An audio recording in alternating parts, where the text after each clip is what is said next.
Hello friends, welcome છે YouTube channel પર. હાલ હું ટાટ મેઇન્સ એચએસ અને સેકન્ડરી બંનેના જે મેઇન્સ જો પેપર આવે છે, પેપર 2 જે પદ્ધતિશાસ્ત્ર જે 25 માર્કનું હોય છે એની તૈયારી કરાવી રહી છું. તો રોજ અલગ અલગ ક્વેશ્ચન લઈને આવું છું કે જેથી જે મેઇન્સની એક્ઝામની તૈયારી કરી રહ્યા છે એમને થોડો ફાયદો થાય. આજે આપણે જોઈશું કે વિજ્ઞાન શિક્ષક કેવા હોવા જોઈએ, એની જવાબદારીઓ શું, એની ફરજો શું અને એના આવશ્યક ગુણો કયા હોય. આ એક પ્રશ્ન પણ પૂછાઈ શકે છે પેપર 2ની અંદર. બહુ નાનકડો ક્વેશ્ચન છે અને ખૂબ જ અગત્યનો પણ છે એટલો જ. તો શિક્ષકોની તુલનાએ વિજ્ઞાન શિક્ષકની ભૂમિકા થોડી ભિન્ન હોય છે. કારણ કે વિજ્ઞાન એટલે કે સાયન્સ અને ટેકનોલોજી એક એવો વિષય છે કે જે રિસર્ચ માગે છે કે નવા નવા જે સંશોધનો થઈ રહ્યા હોય એ માટે પણ શિક્ષક તૈયાર હોવો જોઈએ, કે એને પણ એનું જ્ઞાન હોવું જોઈએ કે જે રીતે વિદ્યાર્થીઓ સાથે અનુબંધ કરીને નવી જાણકારી પણ આપી શકે. તો એની જે વિજ્ઞાન શિક્ષકની ભૂમિકા થોડી વધારે જવાબદારીવાળી પણ છે, કારણ કે બીજા શિક્ષકોની તુલનાએ એને થોડુંક વિશિષ્ટ ગુણો પણ હોવા જોઈએ અને એક જિજ્ઞાસાવાળો પણ હોવો જોઈએ અને નવું નવું શીખવાની ઈચ્છા ધરાવતો પણ હોવો જોઈએ. તો એના વિશિષ્ટ ગુણો શું છે, આવશ્યક ગુણો અને વિશિષ્ટ ગુણો આપણે જોઈએ. તો વૈજ્ઞાનિક દ્રષ્ટિકોણ, તો એનો જે વૈજ્ઞાનિક દ્રષ્ટિકોણવાળો હોવો જોઈએ કે વિદ્યાર્થીઓને જે પોતે જે ટૉપિક ચલાવી રહ્યો હોય એ બહારની દુનિયામાં પણ અને બીજા કેવા સંશોધનો એ વિશે થઈ રહ્યા છે એની પણ એને જાણકારી ધરાવતો હોવો જોઈએ. કંઈ પણ ટૉપિક ભણાવતો હોય તો એની વૈજ્ઞાનિક દ્રષ્ટિએ પણ એને સમજાવવાની વૃત્તિ એનામાં હોવી જોઈએ. પછી જે ચમત્કારો હોય છે, અંધશ્રદ્ધા, એ અંધશ્રદ્ધા દૂર કેવી રીતે કરાય, જાદુ અને ચમત્કારો કેવી રીતે કરતા હોય છે એની પણ એને નોલેજ હોવી જોઈએ કે જે વિદ્યાર્થીઓને કહી શકે કે જે અંધશ્રદ્ધાઓથી વિદ્યાર્થીઓ અવગત થાય અને અંધશ્રદ્ધા હોતી નથી પણ એની પાછળ પણ સાયન્સ જ રહેલું છે એવી માહિતી એ આપી શકે એવો શિક્ષક હોવો જોઈએ. તો બધી રીતે વૈજ્ઞાનિક દ્રષ્ટિકોણ એ ધરાવતો હોવો જરૂરી છે. સેકન્ડ છે કે જિજ્ઞાસા. તો કોઈ પણ વિદ્યાર્થીને શીખવવા માટે પહેલાં શિક્ષકે એ એનામાં જિજ્ઞાસા જગાવવી જરૂરી છે કે બહારની દુનિયામાં હાલ વિશ્વ કઈ જગ્યાએ આગળ વધી રહ્યું છે, વિજ્ઞાનમાં કેવી પ્રગતિ થઈ રહી છે, કેવી કેવી શોધો થઈ રહી છે, એ બધી જ માહિતી એ વિદ્યાર્થીઓને આપતો હોવો જોઈએ. એના ટૉપિકની સાથે સાથે જે હાલ કરંટ ટૉપિક ચાલી રહ્યા હોય, કરંટ કોઈ સંશોધનો ચાલી રહ્યા હોય, કંઈ થયા હોય, કોઈ સામાયિકો છે, ઇન્ટરનેટ છે, પછી હાલ વર્તમાનપત્રો છે, એ બધી માહિતી પણ તે વિદ્યાર્થીઓ જોડે પહોંચાડતો હોવો જોઈએ. તો એ વિજ્ઞાન વિશે જાણવા માટે એની જિજ્ઞાસા હોવી જોઈએ. દરરોજ જે નવું ઘટના ઘટતી હોય વિજ્ઞાન વિશેની એ બધી માહિતી એ વિદ્યાર્થીઓને પહોંચાડતો હોવો જોઈએ. એટલે વિજ્ઞાનની એક જિજ્ઞાસા વૃત્તિ, કંઈ નવું જાણવાની વૃત્તિ એનામાં હોવી જોઈએ. તો ફક્ત પાઠ્યપુસ્તક પૂરતું જ મર્યાદિત નથી વિજ્ઞાનનું શિક્ષણ, પણ એનું જે કોઈ લિમિટેડ નથી, એનું ઘણી બધી બહારના જે નવા શોધો છે એ પણ વિદ્યાર્થીઓને આપવું જરૂરી છે. તો એક જિજ્ઞાસા વૃત્તિ હોવી જોઈએ. 3 છે પ્રયોગશીલતા. ઘણા વિજ્ઞાનના શિક્ષક આળસુ હોય છે કે પ્રયોગશાળામાં લઈ જતા નથી હોતા, યોગ્યના જે સાધનો વાપરવાની આળસ હોય, અજમાયશ કરતા ના આવડતી હોય. તો પ્રયોગશીલ હોવો જોઈએ, કારણ કે અદમ્ય ઉત્સાહ હોવો જોઈએ પ્રયોગો કરાવવા માટે. કે ધારો કે ધોરણ 8 છે એમાં તો પ્રયોગો વધારે નથી આવતા, પણ છતાં પણ ક્લાસરૂમની અંદર પણ કોઈ થઈ શકે હોય એવા પ્રયોગ પણ એ વિદ્યાર્થીને કરીને એનું યોગ્ય સૈદ્ધાંતિક માહિતી આપતો હોય તો એ સારી રીતે વિદ્યાર્થીઓ સમજી શકે છે. તો એક પ્રયોગશીલ હોવો જોઈએ, જે ચીલાચાલુ સૈદ્ધાંતિક માહિતી આપીને બસ વિદ્યાર્થીને સમજાવી દીધું એવું નહીં, પણ એને લગતા કોઈ પ્રયોગ હોય એ પણ એ કરાવીને વિદ્યાર્થીને માહિતી આપી શકે છે. 4 છે વિજ્ઞાનની વિવિધ પ્રવૃત્તિઓમાં રસ.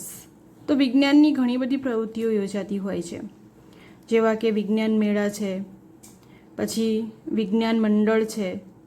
તેવા ઘણા બધા જે પ્રવૃત્તિઓ થતી રહી હોય છે જિલ્લા કક્ષાએ, રાજ્ય કક્ષાએ, પોતાની સ્કૂલની અંદર.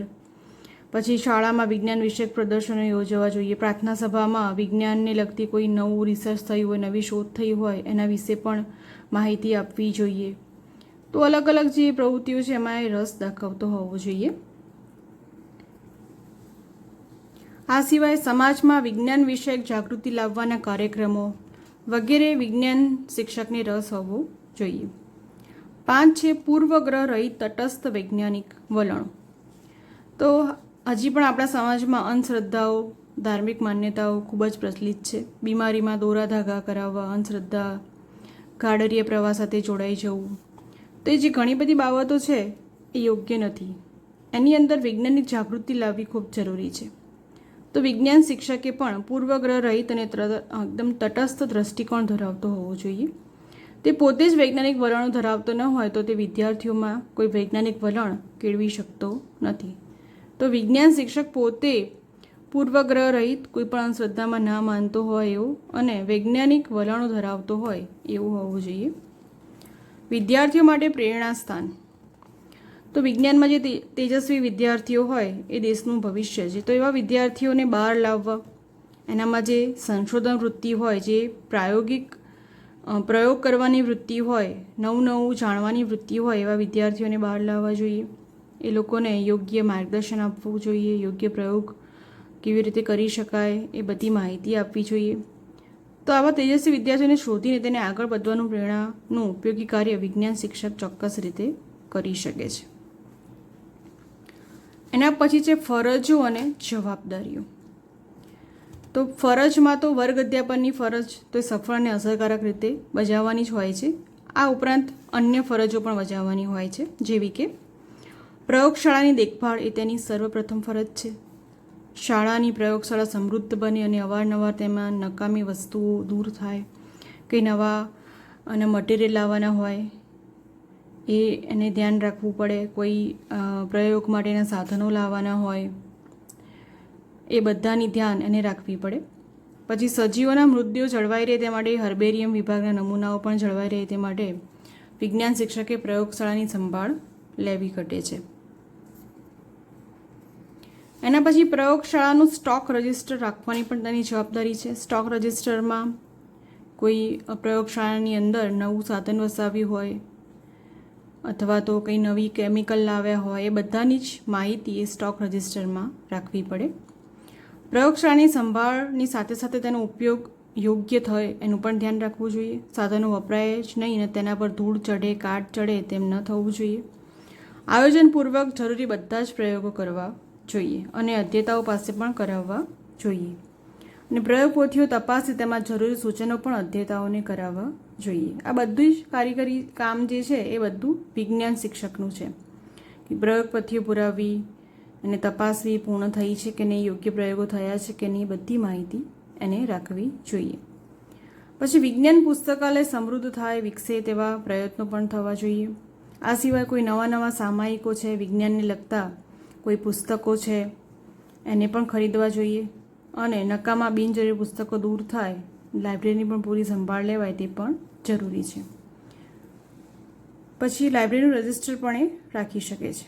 શાળા વિજ્ઞાન સંગ્રહાલય અને હર્બેરિયમ વિકાસવી તેની સંભાળ રાખવાની અને રજિસ્ટરની જાળવણી વગેરે પણ વિજ્ઞાન શિક્ષકની ફરજમાં સમાવિષ્ટ છે.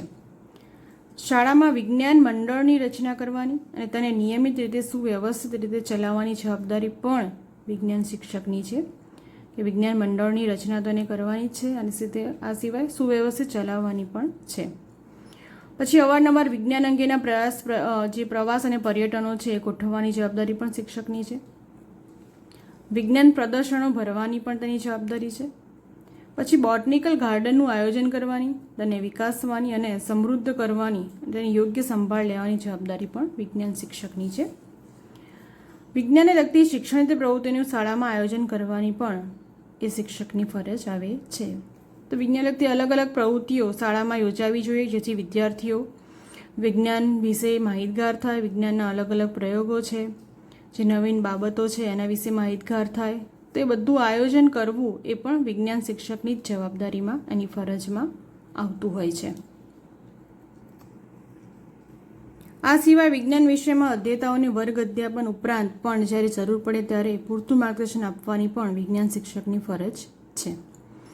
વિદ્યાર્થીઓમાં વિજ્ઞાન શિક્ષણમાં રસ, રુચિ દાખવે અને વિજ્ઞાન વિષયક નાના પાયાના સંશોધનો હાથ ધરવામાં આવે તે માટે પણ વિજ્ઞાન શિક્ષકે સતત પ્રયત્નશીલ રહેવું જોઈએ. તો આ થયું વિજ્ઞાન શિક્ષકના ગુણો, આવશ્યક ફરજો અને જવાબદારીઓ. તો એક નાનકડો પ્રશ્ન છે, 2 માર્કમાં પણ પૂછાઈ શકે છે. ટૂંકમાં તમે લખી શકો છો કે એની જવાબદારી છે, એની ફરજો શું છે. અલગ જવાબદારી પણ પૂછાય, એની ફરજો પણ અલગ પૂછાતી હોય છે. તો એક નાનકડો ટોપિક હતો વિજ્ઞાન શિક્ષક વિશેનો, કે શિક્ષક કેવો હોવો જોઈએ વિજ્ઞાન વિષયનો. તો એક નાનો આપણે જોયું કે એક સુંદર ટોપિક છે અને આ ઘણી વખતે બીએડ એક્ઝામમાં પણ પૂછાતો હોય છે અને મેઇન્સમાં પણ પૂછાઈ શકે છે. તો આશા છે કે આ વિડીયો તમને ઉપયોગમાં આવ્યો હશે. આ સિવાય ગણિત શિક્ષકના પણ શું ગુણો ફરજો છે એ વિશેનો પણ વિડીયો હું બનાવવા જઈ રહી છું. તો એ વિશે પણ તમે યોગ્ય માહિતગાર થઈ શકો છો. હાલ મેઇન્સમાં HS અને S બંનેના વિડીયો હું બનાવી રહી છું. તો જે સાયન્સવાળા હશે એમને સાયન્સના વિડીયો કામમાં આવશે અને ગણિતના જે તાલીમાર્થીઓ હશે એમને ગણિતના વિડીયો પણ કામમાં આવશે. હા, ગણિત અને વિજ્ઞાનમાં ઘણું બધું કોમન હોય છે. ધારો કે પદ્ધતિઓ હોય તો અમુક કોમન પદ્ધતિઓ હોય છે. એવી રીતે ધારો કે બ્લુ પ્રિન્ટ આપણે ચલાવી તો બ્લુ પ્રિન્ટ પણ તમે સમજી શકો છો. બીજા પદ્ધતિવાળા પણ બ્લુ પ્રિન્ટ વિશે માહિતી મેળવી શકે છે. પછી એકમ આયોજન, પાઠ આયોજન, એમાં જે તફાવત હતો એ બધા અમુક જે ટૉપિક છે બીજા પદ્ધતિશાસ્ત્રના વિદ્યાર્થીઓ પણ એ સમજી શકે છે અને ગણિત અને વિજ્ઞાન બંનેના તાલીમાર્થીઓ આ સમજી શકે છે. ઓકે, તો મળીએ નેક્સ્ટ વિડીયોમાં. ત્યાં સુધી જય હિન્દ, વંદે માતરમ.